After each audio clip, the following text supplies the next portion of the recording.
Hello, Hazel. Hey, Dan. It's so appropriate, right? Spring is even in bloom all the way down here at the 59th Street Station at the Urban Turnstile Market at Columbus Circle. And it's all thanks to, as you mentioned, Marie's Blooms. And here she is, fully in bloom. This is Marie Jean-Baptiste with an incredible story. We featured so many folks who have had to pivot during the pandemic, and Marie is one of those folks. So, Marie, you weren't always a florist. No, you were in fashion. For 10 years. 10 years. What led you to becoming a florist? So I had my own clothing brand for 10 years called Rue 107, and we had an amazing run. But during COVID, like so many people, it was a time for me personally to pivot because I was really tired of the fast fashion and the pace and just everything, the challenges for that particular business. And I was ready to really tackle my new chapter and bring beauty in the world through design, and I thought flowers would be a great way to do that. And how long have you been doing this? I've been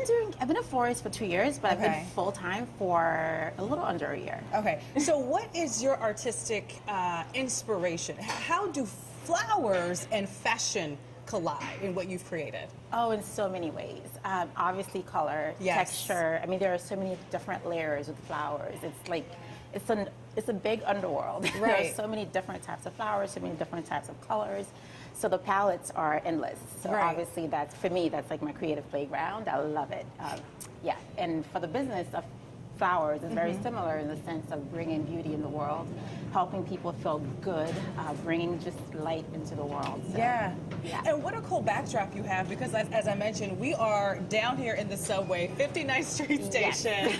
I love your story because you actually, you'll give away some flowers to folks as they're zipping through on their way to work. Yes. Why is this such a cool location for you? Well, it's amazing. Obviously, as someone who's been taking the subway from the time I was a kid, New York is my backdrop, and I think the city, as everybody knows, been through a lot during the pandemic. The subway in particular has been really hard hit in so many different ways. So I thought, obviously, besides the rent being a little lower than a brick and mortar, hello, I thought it was a great way to kind of, for me as a new person in this world, to study the market, to really be in touch with New Yorkers, and also do my part in bringing the city back to life. So. Right. Do you think people take advantage of getting these bodega-style floral arrangements and bouquets? Absolutely. Yes. I have a big e-com. I don't know if it's big, but I have a great e-commerce business, so a lot of my business is online.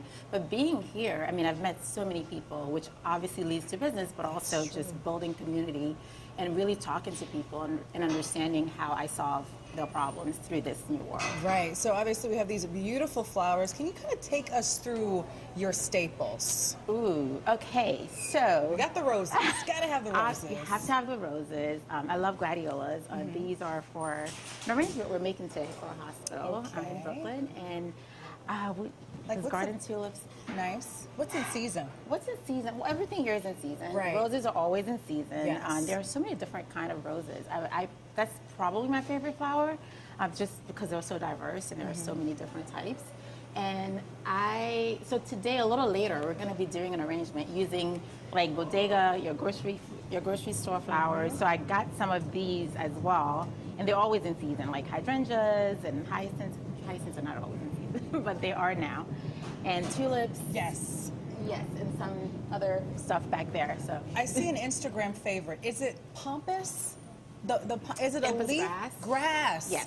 So let's take a look at that. How do you incorporate that into a bouquet? Can you incorporate that into any bouquet? You can, but honestly, we just sell them as just the stems, and people put them together in their vases because they're so elegant and they're so fun, and they're very popular because of Instagram and Pinterest.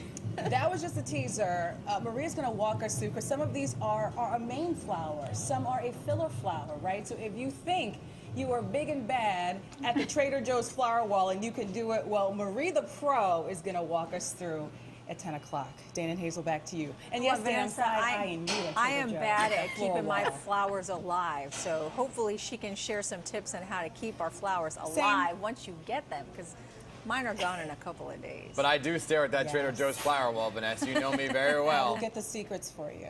Ooh, thanks, Vanessa. Appreciate it. All right, we'll check back with you in a little bit. It's 9:10.